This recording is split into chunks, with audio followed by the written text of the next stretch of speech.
चाची से चुप नहीं रह गया। वह प्रीतो की ओर बढ़ती हुई बोली, पहले तो अपनी खाट के नीचे तो झाँक कर देख बच्ची, अपने आप को खानदानी समझती है। शोर सुन ताई निहाली भी वहाँ आ गई। जीतू को काली के पास खड़ा देख वह डर गई। वह घबराई सी जीतू के पास गई और उसका बाजू पकड़कर बोली, काका चल यहाँ से, तू खामखा क्या झगड़े में पड़ता है। माँ यहाँ डांग नहीं चल रही, जा घर जाकर बैठ। जीतू ने ताई निहाली को पीछे ढकेलते हुए कहा, काका साड़ों की लड़ाई में तो खामखा मारा जाएगा, मुझसे थाना कचहरी नहीं भुगती जाएगी। जीतू ने ताई निहाली की ओर घूर कर देखा और बहुत तीखे स्वर में कहा, मेरे पीछे पीछे सारा दिन ऐसे घूमती रहती है जैसे मैं 2 साल का बच्चा हूँ। जीतू ने ताई निहाली को झिड़क दिया तो वह रुधी आवाज में बोली, यह तो मेरी जान का दुश्मन हो गया है। ताई निहाली निराश हो चाची प्रतापी के पास आ गई और गिड़गिड़ाती हुई बोली, प्रतापिये जीतू को तू ही समझा। जीतू ने निहाली और प्रतापी को इकट्ठे देखा तो जीतू को भी गालियां देती हुई बोली, राण का पुत्र सौदागर का घोड़ा कभी सीधी राह नहीं चलते। क्या तू पहली बार भूल गया है जो इस तरह से अकड़ने लगा है। मुस्तंडा कहीं का, तेरी शराफत को मैं भी अच्छी तरह जानता हूँ। जीतू ने बहुत मृदु स्वर में कहा, औरतों की लड़ाई में तू क्यों बोलता है। काली ने जीतू को डांट दिया। जीतू कुदाल उठा निक्कू की ओर बढ़ता हुआ बोला, इस तरह काम होने से रहा, या तो जूते का यार है। निक्कू ने भी जीतू को ललकारा। निक्कू ने भी जीतू को ललकारा, हिम्मत है तो आगे आ, तेरे टुकड़े तेरे टुकड़े कर दूंगा। राण का पुत्र अपने आप को बड़ा लाट साहब समझता है। जीतू ने निक्कू को मोटी सी गाली दी और उसकी ओर बढ़ा, लेकिन काली ने उसे अपने बाजुओं में जकड़ लिया। जीतू होश कर। जीतू का यह रंग देख तो और भी ज्यादा भड़क उठी, तेरा कुछ ना रहे, रब तुझे चढ़ती जवानी में उठा ले, तेरी देह में कीड़े चले। प्रीतो की गालियां सुन ताई निहाली भी जवाब में गालियां देने लगी। चाची प्रतापी भी निहाली के साथ मिल गई। प्रीतो के साथ उसकी युवा पुत्री लक्षो आ मिली। कान पड़ी आवाज सुनाई नहीं दे रही थी। ऐसा लगता था जैसे चारा काटने की कई मशीनें एक साथ चल रही हों। ज्ञानो सबको चुप कराने की कोशिश कर रही थी। जब वह फिर प्रीतो के पास आई तो वह उसके मुंह में हाथ देती हुई बोली, चली जा मेरे पास से, कजरी कहीं की, अपने भाई की लाज को सबके सामने मिट्टी में मिला रही है। ज्ञानो भी भड़क उठी और उसने क्रुद्ध स्वर में कहा, चाची जबान संभाल कर बात कर। प्रीतो की ओर लपकती हुई चाची प्रतापी बोली, दुनिया में लोकलाज भी कोई चीज होती है, तुम्हें वह भी नहीं है। कमारी लड़की पर लांछन लगाते हुए तुम्हें शर्म नहीं आती। कजरी तो है ही जो इस तरह तेरी तरफदारी कर रही है। क्या लगती है यह तेरी। प्रीतो तुम्हें सारी दुनिया अपने जैसी नजर आती है। तूने तो हजाई कुतिया को भी पीछे छोड़ दिया है। तू बाहर निकलती है तो 10 मर्द तेरे पीछे होते हैं, तेरी लड़की निकलती है तो 20 उसके पीछे होते हैं। अगर तू सच्ची बातें सुनना चाहती है तो आज सुन ही ले। प्रीतो चाची का मुंह चढ़ाती हुई बोली, तू अपनी करतूतें बहुत जल्दी भूल गई। आज वे चौधरी तुम्हें खटकने लगे हैं, जिनके घर में सारा सारा दिन पड़ी रहती थी। तू तो बाजीगरों के कोठी में भी पहुंची। कह प्रीतो ने चाची को 10-20 गालियां और सुना दी। तू नत्था सिंह की जोरू, तू ऊंचे मोहल्ले वाले खड़क सिंह की रखेल, तू बाबा के लाला चमन लाल की लुगाई, तूने अपने गांव के तो क्या आसपास के गांव के बूढ़े तक नहीं छोड़े। तुम्हें तो अभी शर्म नहीं आती। 10 बच्चों की मां बन गई है, लेकिन तेरा तेल सुरमा और कंघी पट्टी अभी छोकरियों जैसी है। चाची बाजू लहरा लहरा कर बोल रही थी और उसके मुंह से झाग बहने लगी थी। प्रीतो भी लड़ाई में अपने आप को भूल गई थी। उसका दुपट्टा सिर से खिसक कर पांव में आ पड़ा था। कमीज के बटन खुल गए थे। उसके छोटे बच्चे सहमे हुए उसकी टांगों से चिपट गए थे। वे एक दूसरे को अनाप शनाप बक रही थी। गांव का कोई जाट ऐसा नहीं था जिसका इस लड़ाई में जिक्र न आया हो। काली और जीतू अपनी बल्दियत के बारे में नए नए ब्यौरे सुन शर्म के मारे जमीन में गड़े जा रहे थे। निक्कू भी गर्दन झुकाए जमीन पर बैठ गया था। काली ने जब देखा कि बात औरतों की जात से उठकर बच्चों और बड़ों तक आ पहुंची तो वह चाची के सामने हाथ जोड़ता हुआ बोला, चाची बस कर, क्यों लोगों को तमाशा दिखा रही है। चाची चुप होने की बजाय और भी ज्यादा जोर से बोलने लगी। उसका सांस फूल रहा था। उसने काली को एक और हटाते हुए कहा, काका परे हट, हट जा, रोज रोज का क्लेश अच्छा नहीं होता। आज इस ठंड से फैसला करके ही रहूंगी। काली ने चाची का यह रूप पहले कभी नहीं देखा था। वह आग की तरह दहक रही थी। वह उसे पकड़कर पीछे ले आया और अपने घर से दूर चौगान की ओर ले गया। चाची मुड़ मुड़ कर प्रीतो को बराबर गालियां दे रही थी। कई स्त्रियां चाची के पीछे चली गईं। प्रीतो कुछ देर तक तो पूरे जोश से बोलती रही, लेकिन मुकाबले में किसी को ना पाकर उसका जोश ठंडा पड़ने लगा। काली चाची को चौगान में छोड़कर सीधा प्रीतो के पास आया और उसके सामने हाथ जोड़कर बोला, चाची मैं तुम्हारे पांव पड़ता हूँ, तेरे सामने सिर झुकाकर बैठ जाता हूँ। तू मेरे सिर पर 100 जूते मार और एक दिन सारे गांव की राख मेरे सिर में डाल दो, लेकिन यह तमाशा बंद कर दो। मैं तुम्हारे पुत्र के समान हूँ। मेरे प्राण भी ले लो तो मैं कुछ नहीं कहूंगा। काली प्रीतो के पांव की ओर झुका तो वह पीछे हट गई। यह क्या कर रहे हो। काली की बातों ने उसके अंदर ममता की भावना जगा दी थी। चाची छाव में आ जा, धूप में खड़ी होकर कैसा बुरा हाल कर लिया है। काली ने दुपट्टा उठा उसे साफ किया और प्रीतो के हाथ में थमा दिया। जीतू को काली पर क्रोध आने लगा। वह मुंह ही मुंह में बुदबुदाया, इस चुड़ैल के पांव पड़ रहा है, कुदाल उठा, इसके सिर पर नहीं मारता। उसने घृणा से मुंह दूसरी ओर फेर लिया। प्रीतो ने निक्कू की ओर देखा जो सिर लटकाए हुए खड़ा था। फिर उसका ध्यान बच्चों की ओर गया। आंसुओं से उनकी गालों पर लकीरें सी बन गई थी। काली ने आवाज देकर सबको अपने पास बुलाया और उनके सिर पर हाथ फेरता हुआ बोला, रो रो कर बेचारों की चिड़ियों जैसे पलते मुंह निकल आए हैं। बच्चे मासूमियत से काली की ओर देखने लगे। बच्चों का यह हुलिया देख प्रीतो का भी दिल पसीज गया और उसने सबको अपनी टांगों से चिपका लिया। निक्कू के पास जा काली उसके सामने हाथ जोड़ता हुआ बोला, चाचा अपनी जिद छोड़ दो, मैं सब काम तुम्हारी मर्जी के मुताबिक ही करूंगा। जहाँ कहोगे मैं ही बुनियाद खोदूंगा और अगर कहोगे तो मकान बनाना ही बंद कर दूंगा। लोगों को बहुत तमाशा दिखा चुके हो, अब उठो यहाँ से। काली के ये शब्द निक्कू पर ठंडे पानी की धार की तरह पड़े। उसके मुंह से एक शब्द तक न निकला। काली ने दीवार की छांव में खाट बिछा दी और निक्कू को उस पर बिठा दिया। एक बच्चे से पंखा मंगवा वह उसे हवा करने लगा। प्रीतो भी उनके पास आ गई। बच्चे भी खाट के चारों ओर जमा हो गए। काली ने सबको घड़े का ठंडा पानी पिलाया। काली ने जब देखा कि निक्कू और प्रीतो शांत हो गए तो वह दोनों को पंखे से हवा करता हुआ बोला, चाचा अब बता तुम्हें एतराज किस बात पर है? अगर तू चाहे तो मैं एक हाथ अपनी जगह तेरी दीवार की ओर छोड़ देता हूँ, लेकिन यह सोच लो कि बरसात में दोनों दीवारें पानी भरने से बूदी हो जाएंगी और गिर जाने पर दोनों का नुकसान होगा। निक्कू ने उसे कोई उत्तर नहीं दिया तो वह प्रीतो से बोला, चाची तू ही बता दे। चाचे को शायद कुछ सोच नहीं रहा है। मैं क्या बताऊं, मर्दों की बात में मैं सलाह देने वाली कौन हूँ? प्रीतो ने ऐसे हुए उत्तर दिया। काली ने निक्कू को समझाते हुए फिर कहा, चाचा कच्ची दीवार बहुत मोटी होती है, पक्की दीवार तो उतनी मोटी नहीं बनेगी। तुम उठकर देख लो, मैंने तुम्हारी दीवार से मिट्टी का एक छिलका तक भी उतरने नहीं दिया है। निक्कू फिर भी चुप रहा तो काली प्रीतो की ओर मुड़ गया। चाची तू ही चाचे से पूछकर बता दे, मेरे साथ बात करना शायद उसे पसंद नहीं है। प्रीतो निक्कू को डांटती हुई बोली, अब बोलता क्यों नहीं? क्या जबान गोता खा गई है? निक्कू ने अपना चेहरा ऊपर उठाया, उसके होठ फड़फड़ाए और उसने हारी हुई आवाज में कहा, मुझे पहले ऐसा लगा था कि तूने मेरी आधी दीवार काट दी है। एक बार फिर अच्छी तरह देखभाल कर अपनी तसल्ली कर लो, काली ने आग्रह किया। निक्कू चुप बैठा रहा तो काली प्रसन्नचित्त हो बोला, खामखा इतना समय बर्बाद कर दिया, ना कोई बात थी और ना ही उसका कोई सिर पैर। काली ने मुस्कुराते हुए प्रीतो से कहा, चाची भला तूने मुझे इतनी गालियां क्यों दी? क्या तू सचमुच दिल से मेरा बुरा चाहती है?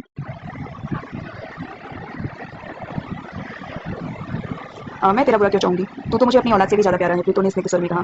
तो फिर मुझे इतनी गालियां क्यों दी? तू अपने चाचे के साथ झगड़ जो रहा था। औरत को अपने मर्द का दर्द तो होता ही है। मैं भी बोल पड़ी, मैंने चाचे से कब झगड़ा किया?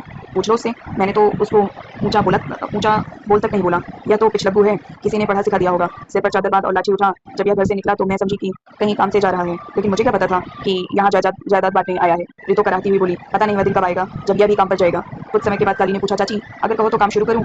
कर दूँ? प्रीतो निक्कू की ओर देखने लगी। जब वह चुप रहा तो वह तीखे स्वर में बोली, तू भी मुंह से कुछ बोल। फिर उसने काली से कहा, यह तो गूंगा हो गया है। प्रीतो ने एक बार फिर निक्कू से सख्ती से पूछा तो वह कमजोर आवाज में बोला, मैं कब रोकता हूँ? तेरी जगह है, तू जैसे जी चाहे बुनियाद खोद। थोड़ी देर के बाद निक्कू और प्रीतो अपने घर चले गए। काली और जीतो ने कुदालें उठा ली। जीतो अपनी कुदाल को मजबूती से थामता हुआ बोला, पहले निक्कू की दीवार के साथ बुनियाद खोद लें, इसका कोई भरोसा नहीं है। यह पल में शेर और पल में ही माशा हो जाता है। काली ने जीतू की ओर अर्थपूर्ण नजरों से देखते हुए कहा, तू ठीक कहता है, पता नहीं फिर कब लाठी उठा आ धमके। काली और जीतू दोनों सिर से एक दूसरे के साथ छत लगाकर बुनियाद खोदने में व्यस्त हो गए और प्रीतो के बच्चे मिट्टी के ढेले उठा एक और ढेर लगाने लगे। 13वां भाग। निक्कू और काली में सुलह सफाई की खबर सुनते ही मंगू आग बबूला हो गया। वह लाठी उठा जूता घसीटता हुआ निक्कू के घर आ गया। निक्कू सो रहा था। मंगू ने उसकी टांग झंझोड़ दी तो वह हड़बड़ा गया। वह कुछ क्षणों तक मंगू की ओर देखता रहा, फिर रुधी हुई आवाज में बोला, मंगू बाजी चौपट हो गई। तेरे कहने पर मैं काम पर नहीं गया और उधर से भी कुछ ना मिला। घर में आटे की चुटकी तक नहीं है। पानी पी पी कर सबके पेट में अफारा पड़ गया है। कुत्ते की औलाद तो उम्र भर भूखा रहेगा। तेरे जैसे आदमी को तो पानी भी नसीब नहीं होना चाहिए। मंगू ने कड़कती हुई आवाज में कहा, मैंने क्या नहीं किया? जिस जगह काली ने निशान लगाए थे वहां धरना देकर बैठा रहा, उसे गालियां दी, ललकारा, लेकिन वह जवाब में मेरे सामने हाथ जोड़ता रहा।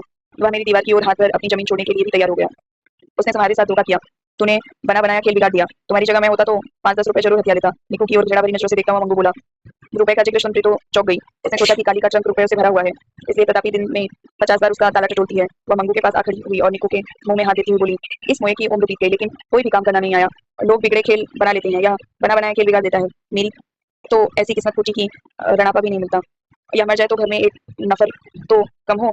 फिर वह मंगू की ओर मुड़ती हुई तीखे स्वर में बोली, तू भी तो इसे सलाह देकर आप चौधरी की हवेली चला गया। मंगू ने प्रीतो की ओर घूर कर देखा तो वह फिर निक्कू पर बरसने लगी। मोए उछलता बहुत है लेकिन पानी की छाप की तरह बैठ भी जल्दी जाता है। काली ने 2-4 मीठी बातें की तो यह उसकी बुनियाद खोदने के लिए तैयार हो गया। यह सुन निक्कू भड़क उठा और प्रीतो के साथ पुश्तों को एक ही गाली में पिरोता हुआ बोला, तू उसे पुत्र पुत्र कह रही थी, उसे छाती के साथ लगाने पर तुली हुई थी। मैं तेरी करतूतों को अच्छी तरह समझता हूँ। मंगू ने जब देखा कि वे दोनों आपस में ही उलझने लगे हैं तो वह उन्हें खामोश करता हुआ बोला, टोकरी से गिरे हुए बेरों की तरह अभी कुछ नहीं बिगड़ा है। अभी आधी बुनियाद खुदी है। लोग तो इमारत बन जाने पर भी झगड़ा खड़ा कर देते हैं। दोपहर के बाद जब काली काम शुरू करने आए तो तुम पहले ही खाट बिछा कर बैठ जाना, बाद में मैं अपने आप संभालूंगा। निक्कू की प्रतिक्रिया जानने के लिए मंगू उसकी ओर देखने लगा। निक्कू खामोश था।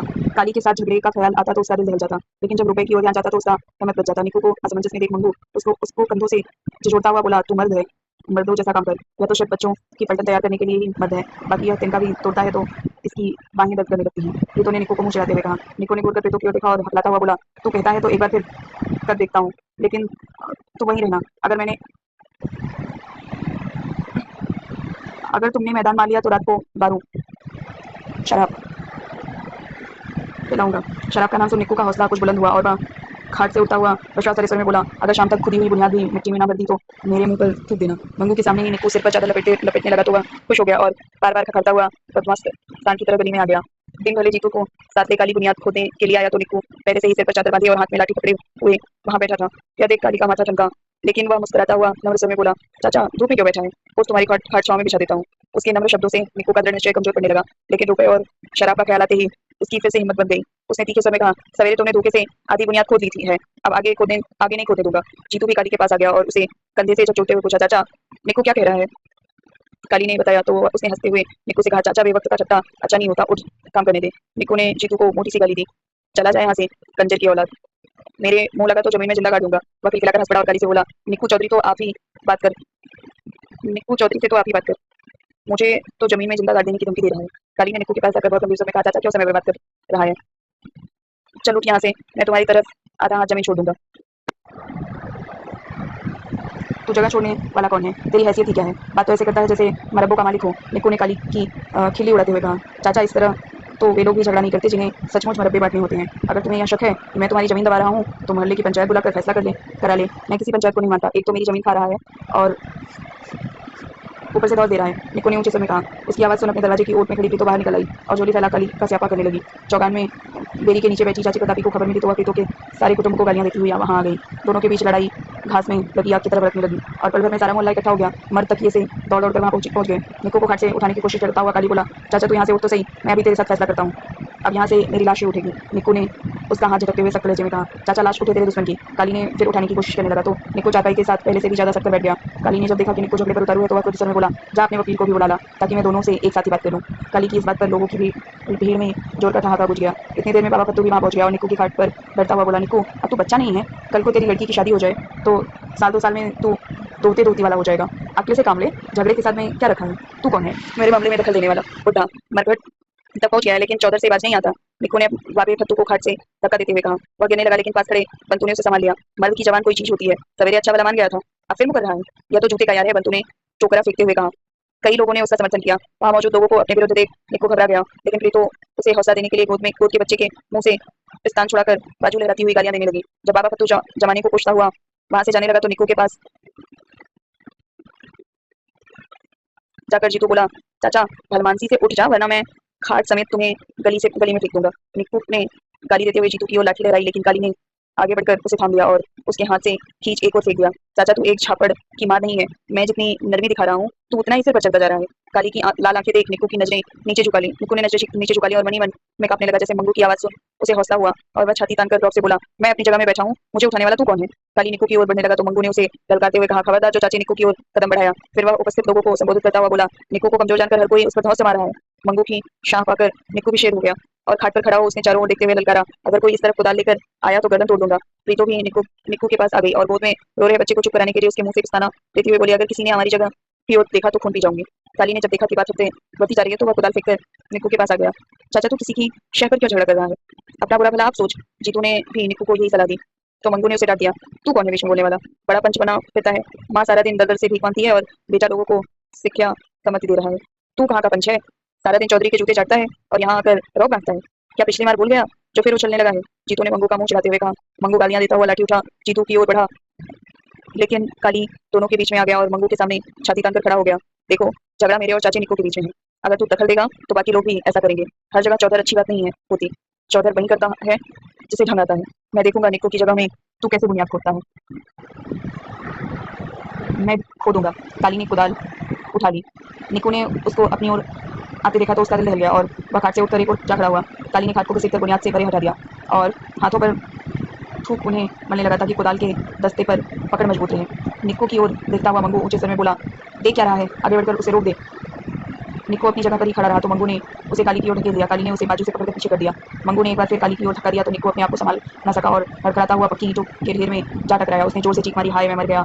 लोगों ने आगे बढ़कर निक्कू को उठाया तो उसके माथे से खून बह रहा था। उसको जख्मी देख सब सहम गए और धीरे धीरे खिसकने का प्रयत्न करने लगे। प्रीतो अपनी छाती पीटती हुए विलाप करने लगी। माँ को रोता देख बच्चे भी विलखने लगे। काली ने कुदाल फेंक दी और निक्कू को वहां से उठा खाट पर लेटा दिया। वह निढाल था और उसके चेहरे पर पिलाहट छा गई थी। मंगू अपनी लाठी पटकता हुआ उठकाता हुआ बोला, अब यहाँ से भागने की कोशिश न करना, मैं तुम्हें हथकड़ी लगवा कर ही दम दूंगा। कहता हुआ वह वहां से दौड़ गया।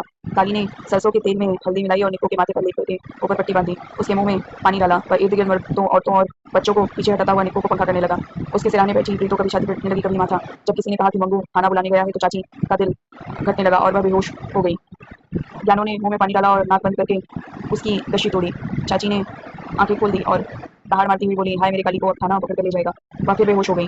उसका रंग हल्दी सा पीला पड़ गया और होठ ऐसे बंद हो गए जैसे वे आपस में जुड़ गए हैं। निक्कू की कराहें प्रीतों का विलाप, चाची की बेहोशी और काली की घबराहट देख ज्ञानू की आंखों में आंसू आ गए और उसके होठों से मंगू के लिए बददुआ निकली। काली कभी चाची को हौसला देता और कभी निक्कू का हाल पूछता। चौधरी हरनाम सिंह की हवेली को जाते हुए मंगू ने चंचू शाह को भी खबर कर दी। उसने रास्ते में मिलने वाले हर व्यक्ति को बताया कि काली ने निक्कू को मार दिया, उसका फोन कर दिया है। जिसने भी सुना वह अपने सब काम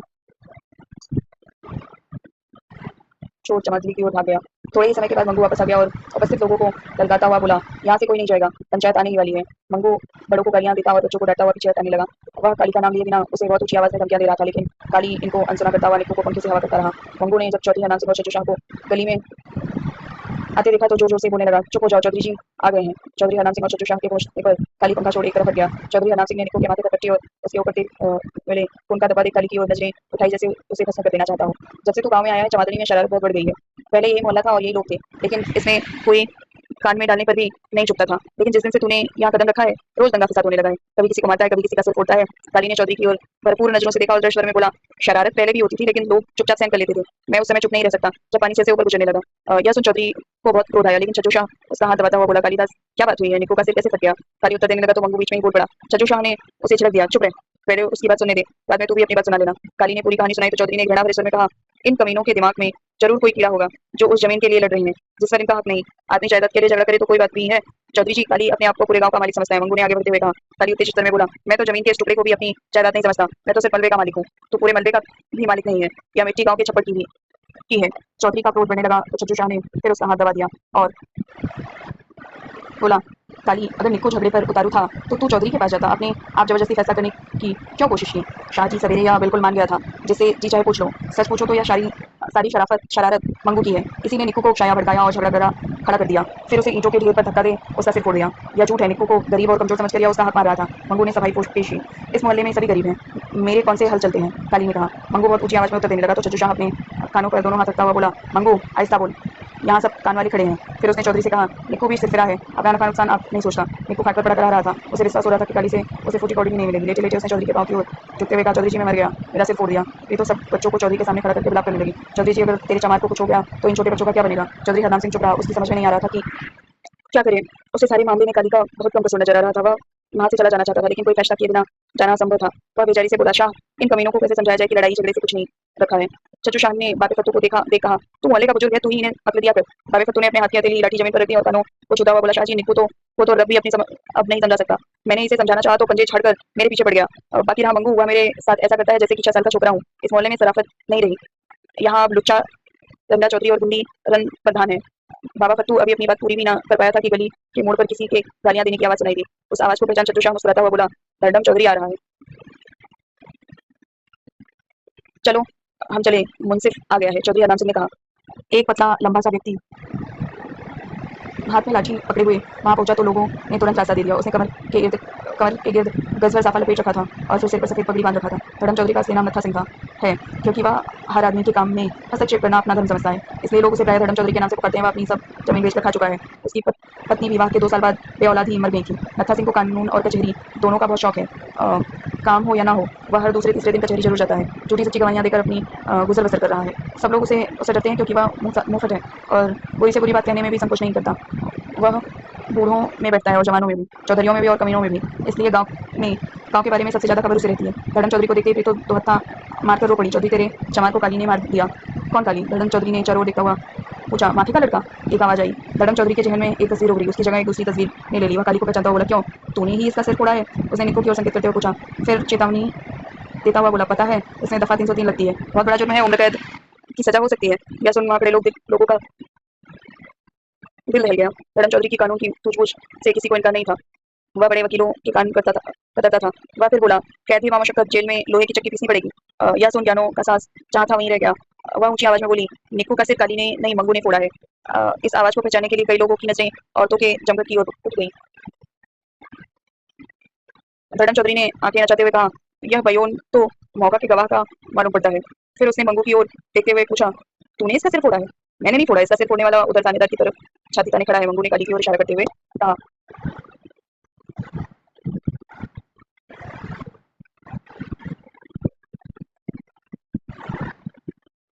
धड़म चौधरी को सारा किस्सा बताने के लिए चज्जू शाह ने कहना शुरू किया। चौधरी नत्था सिंह बात यूं हुई कि चुप रहे, बड़ा सफ़ेद पोश बना फिरता है। धड़म चौधरी ने चज्जू शाह को छिड़क दिया, पहले मुझे दीनों फकीरों की बात सुनने दो। चज्जू शाह नीचे हटाने के लिए बोला। चौधरी नत्था सिंह मैं इनसे यही कह रहा था कि सुलह सफाई से काम लो। गलत बात है, सुलह सफाई से नहीं कानून से काम लेना चाहिए। वह चज्जू शाह की ओर घूर कर देखता हुआ बोला। चज्जू शाह ने चौधरी आनंद सिंह का हाथ पकड़ते हुए कहा, चौधरी जी चलो चले, चौधरी नत्था सिंह आ गया है, वह इनका फैसला करा देगा, हम चलते हैं। उसके जाने के बाद धड़म चौधरी ने जमीन पर जोर से थूका और निक्कू की ओर देखते हुए पूछा, क्यों उसे बुनियाद खोदने से क्यों रोक रहा था? चौधरी यह मेरी जमीन दबा रहा था, निक्कू ने रुनी आवाज में कहा।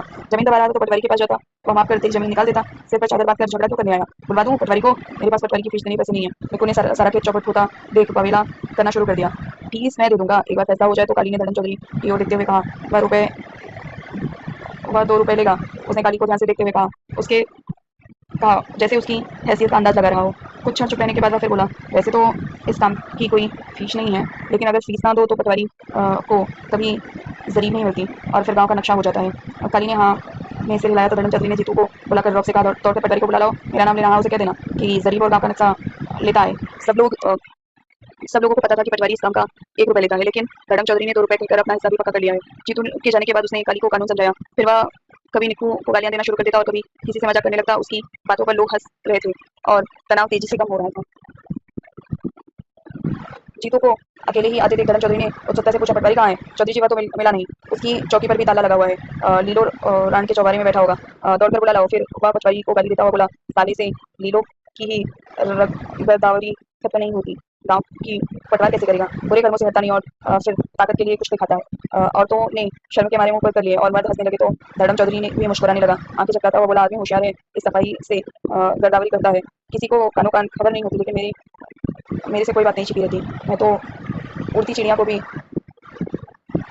उड़ती चिड़िया के भी पर गिन देता हूँ। धड़म चौधरी लोगों का मन फैलाने में व्यस्त था कि जीतू जरीब लेकर आ गया और उसने जमीन पर देखते हुए पटवारी जी आ रहे हैं। जीतू यह सोचना पूरी तरह दे भी नहीं पाया था कि नाक को दबाता और धोती को संभालता हुआ पटवारी आ पहुंचा। धड़म चौधरी उसे उसे देखते ही ऊंचे स्वर में बोला, यहाँ लोग एक दूसरे का सिर फोड़ रहे हैं और तू उधर चौबारे में बैठा टांगों पर मालिश करवा रहा है।